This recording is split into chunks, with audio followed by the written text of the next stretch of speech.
In order to send one-time view photos or photographs that disappear after one view on Instagram, what you want to do is go into your messages here on Instagram. Go ahead and go to the person that you want to send the disappearing message to.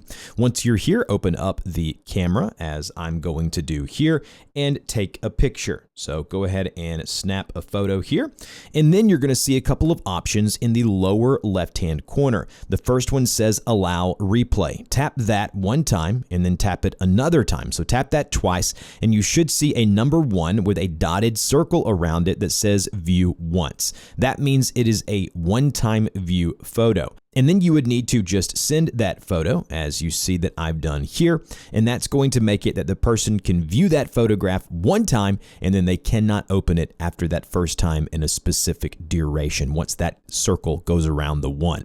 I'll have some frequently asked questions in the comment section down below. Hopefully this helped. If it did, like, share, and subscribe, and I'll see you guys in the next video.